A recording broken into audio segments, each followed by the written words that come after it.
Hey there, everybody still remote learning in quarantine. Today we are going to go over what's called the altitude on the or the altitude to the hypotenuse theorem. Over the past 2 days, I have gotten a few geometry questions and they all look like these on the screen. And this can be one of those daunting theorems, but really it just comes down to knowing what you already know about similar triangles and corresponding sides. So let's get into it. Here we have the altitude on the hypotenuse theorem typical drawing. You're going to see problems that look like this. You have a big right triangle and an altitude drawn down the middle. We've seen triangles with altitudes drawn, so what's the big deal? Well, let's look at what we have. We have right triangle ABC. How do I know that it's a right triangle? Because angle ACB is a right angle. We also have CD, which is an altitude. The altitude is dropped from vertex C down to the hypotenuse AB. And that's what makes this relationship unique. The fact that the altitude is drawn to the hypotenuse of a right triangle, creates this very specific relationship. So, what do we know about altitudes? Or what should we know about altitudes? We should know that altitudes are dropped perpendicularly. So, CD is perpendicular to the base it's drawn to, which happens to be the hypotenuse AB. And when something is perpendicular, it creates right angles. So we're going to get a right angle at CDA and CDB. So let's go ahead and pop those in. And that is everything that we now have. Now, this relationship simply involves three similar triangles. Let's show you how we have three similar triangles. This isn't part of the theorem, but if you can see this, you won't need to memorize that theorem. You'll see the relationships automatically. Let's start by looking at the largest triangle ABC. We know that angle A plus angle B plus 90 equals 180 because A plus B plus C is equal to 180. All angles in a triangle equal 180. And we already know that C is equal to 90. So we can go ahead and say A plus B plus 90 is 180. Now, it doesn't help us to have angle A and angle B, so let's give them variables. They're unknowns. Let's just call angle A X and angle B Y. We'll pop them right in there and we'll rewrite our relationship. So now we have X plus Y plus 90 equals 180. All right, let's look at the smallest triangle. Looking at the smallest triangle BCD, we know that angle Y plus this angle BCD plus 90 equals 180. All right, Y plus angle BCD plus 90 is 180. Knowing what we already know, that X plus Y plus 90 is 180. And these y's have to be the same, right? We're talking about the same relationship. That means angle BCD has to be equal to x. So we know BCD is x. Let's pop it into the diagram right here. So we have x, y, and 90. The small triangle angles are all labeled. Let's look at the medium triangle. Medium triangle ACD. We have angle x plus angle ACD plus 90 is equal to 180. Knowing what we know, if we have x plus something we don't know plus 90 is 180. We know x plus y plus 90 is 180. So ACD has to equal y. We'll pop it right in there. All right, what have we shown? Well, we've basically shown we have three similar triangles. In order to show triangles are similar, you only have to show that two angles are congruent. It's called the angle-angle similarity theorem. Well, we have three similar triangles because we've shown that all three triangles share angles, right? We've got angle x, y, and 90, angle x, y, and 90, and the big one we have x, y, and 90. So we have three congruent angles within all three triangles. We have three similar triangles. Let's pull these triangles apart so we can really see this relationship. So here we have it. Let's pop my right angles back in. We're going to break up the three triangles and rotate them so that all of the right angles are bottom left. Let's start with the largest ABC. So we have AB, BC, CA. We're going to just rotate it. Like all we did was bring it up and reflect it so that angle C is still the right angle, right? AC is still the longest leg. CB is still the shortest leg. We just rotated it and flipped it around so that we pointed it a different way. Let's do the same with the medium triangle. Medium triangle is ACD. So we're just going to really rotate this up and bring it down. So rotate it up, bring it down. Notice angle D is still the right angle. AD the longer leg, DC the shorter leg. We haven't messed anything up. Do the same with the smallest triangle. Smallest triangle is the easiest. It's already oriented the right way. So we're just going to bring it down. Angle D is still the right angle. CD the longer side, DB the shorter side or the shorter leg. All right, So now let's pop in all of the angles that we already know are congruent, right? We know angle A is equal to X. We know angle B is equal to Y. We know BCD is also equal to X. We figured all that out on the previous screen. So let's just pop them in there. This is going to help us when we look at this. Now we see three distinct triangles with three congruent angles. We have three similar right triangles. We're going to keep these on the screen while we put together our proportions for the altitude to the hypotenuse theorem. Because all this theorem is three proportions. The key is how to look at them. Let's first look at the large triangle and the small triangle. So we are always going to compare hypotenuse of the larger to the hypotenuse of the small. This hypotenuse of the small is going to do something really cool to create this side of the proportion. Let's look at it. So hypotenuse of the large is AB. Hypotenuse of the small is CB. All right, well, let's look at it on the bigger picture. Here we have hypotenuse of the large, AB, hypotenuse of the small, CB. Now, the hypotenuse of the small is CB, but CB serves two duties, right? It has double duty. It has the purpose of being the hypotenuse of the small triangle, but it also is the smaller leg of the larger triangle. If you look at the larger triangle, CB is the smaller leg. So AB, hypotenuse to hypotenuse, but hey, this hypotenuse also exists over here as my smaller leg. So hypotenuse of large, hypotenuse to small. Hypotenuse of small double dips and is also the smaller leg of the large triangle, so find the corresponding smaller leg of the small triangle. That's how we set this up.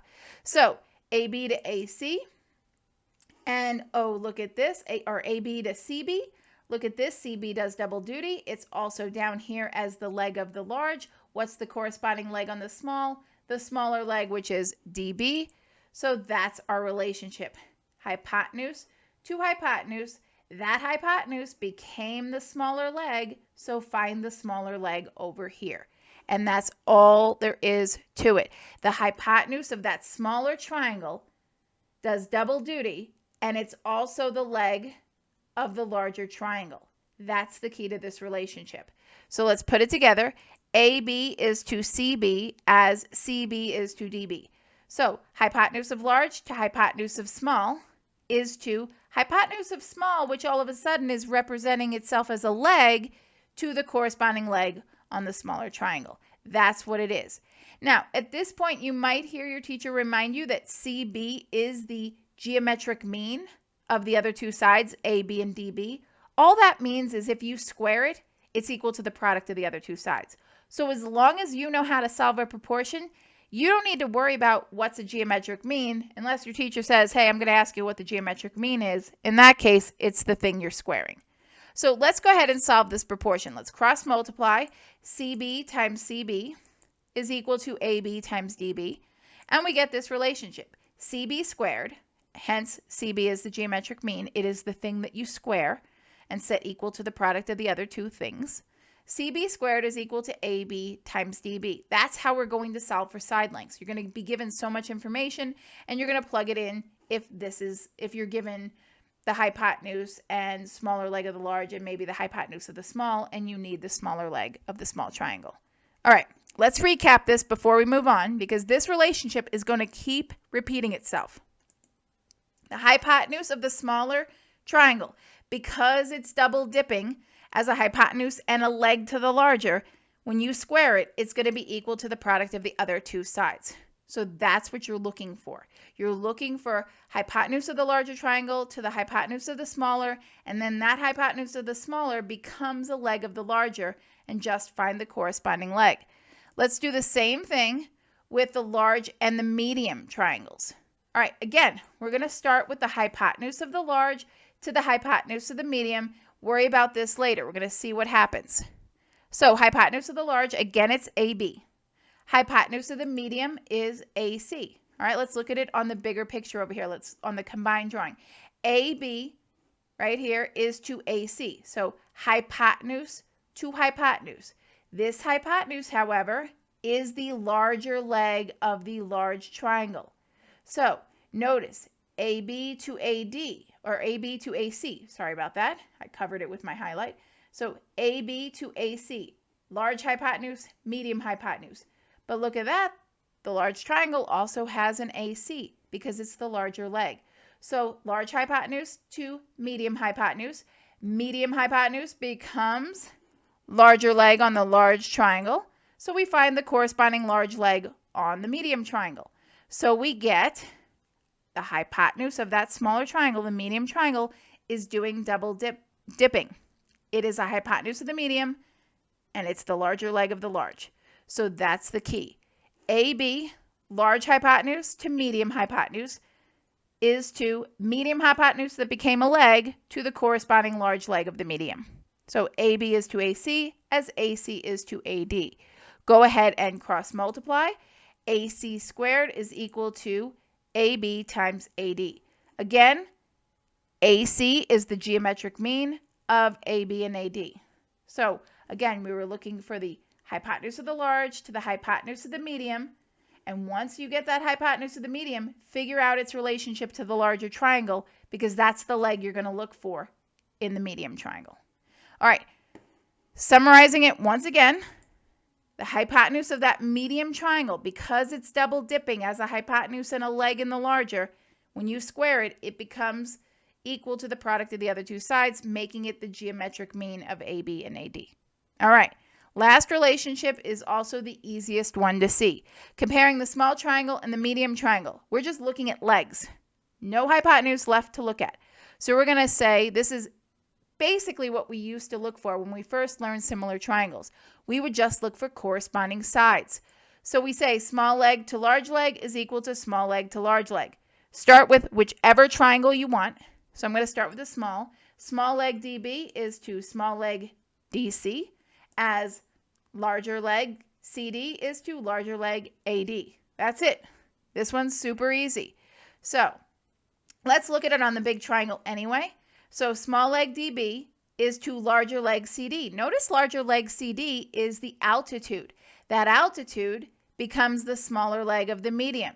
So small leg to big leg becomes small leg to big leg. So the altitude is the one that has the special relationship here. We're going to say DB is to CD or DC, as DC or CD, however you wrote it, is to AD. Okay, so that altitude becomes the geometric mean. When we cross multiply, we're going to get the altitude squared is equal to DB times AD, or DC squared is equal to DB times AD. But that means the altitude squared is equal to the product of each part of the largest hypotenuse, right? So this thing, this altitude squared, is equal to the product of the pieces of the biggest hypotenuse. Your altitude is your geometric mean. All right, let's summarize these. Notice I have this probably backwards from your textbook. Your textbook probably has this maybe reflected with the smaller triangle on the left and the medium on the right. So let's go ahead and summarize it. Does not matter how the triangle is drawn. Our letters are going to be different because, you know, AC is no longer the largest side. But let's look at this. Large to small. If you could do it with the last triangle, you could do it with this one. So large triangle to small triangle. You're going to say large hypotenuse to small hypotenuse is to that same small hypotenuse that became a leg to the corresponding leg on the small triangle, which is going to be, in this case, AB is to AC, as AC is to AD. AC squared is equal to AB times AD. So once you see these relationships, these letters kind of become irrelevant. You know what you're looking for. A large hypotenuse to small hypotenuse, keep that small hypotenuse and put it over the corresponding leg. So AC is the geometric mean between sides AB and AD. Large triangle to medium triangle. Again, large hypotenuse to medium hypotenuse is to the medium hypotenuse that is now serving its purpose as a leg to the corresponding leg. So here it's going to be AB to CB, as CB is to DB. So CB squared is equal to the product of AB times DB, making CB the geometric mean between the two. Last one, small triangle to medium triangle. I'm going to break these out so it's easier to see. This is really easy. Small leg to large leg, small leg to large leg. So AD to CD, as CD is to DB, making CD the geometric mean, which again is the altitude. CD squared is equal to AD times DB, CD, or the altitude, is the geometric mean between the two portions of the largest hypotenuse. All right, let's get to solving some problems. This problem was on the first screen. Let's see what we have. Looks like we have AB here, right? We have the largest hypotenuse, and then we have a leg of the smaller triangle and the hypotenuse of the smaller triangle. So when you see these diagrams, the first thing I want you to ask is, what two triangles am I working with? Looks like we're working with the large and the small. How do I know? I have the large hypotenuse and a leg of the large, and I have a small leg and a hypotenuse of the small. So large triangle, small triangle. Let's label the vertices so I can make it familiar. But if I'm dealing with large and small, I remember large hypotenuse to small hypotenuse is equal to small hypotenuse to corresponding leg. So let's see how we're going to set it up. We're going to say large hypotenuse to small hypotenuse is to this same small hypotenuse to this same leg, right? So we're going to say 25 is to x as x is to 9. So large hypotenuse 25, small hypotenuse x. That x became the smaller leg of the large triangle, so x again to the smaller leg of the small triangle, 9. Now I can cross multiply. I will get x squared equals 225. Take the square root of both sides, x equals 15. All right, last problem. We can call this a day. Here it looks like we're given the two parts of the biggest hypotenuse and we're asked for the altitude. And remember, the altitude is the geometric mean. The altitude has a really special relationship here. So looking at this problem, which two triangles are we working with? Looks like small and medium. Small, medium. So let's set this up after we label our vertices, right? We are going to set this up as AD is to, well, think about it. Small is to big as small is to big, right? However we set this up. So we're going to say AD, the small, is to the altitude x as x is to dB. Now let's put in values for AD and dB. We're going to say small is to x as x, which becomes the small, is to large. So small to large, small to large. We have 7 is to x as x is to 9. We cross multiply. We get x squared is 63. Taking the square root, this answer isn't as pretty, but x is equal to the square root of 63. All right, I know you hate that theorem. Most people do. It's not very popular. If you still have questions, head to my YouTube. My email's there. You can email me a question. You can comment on a video. You can see another video on the altitude to the hypotenuse because there's another one there. Until next time, take it easy, guys.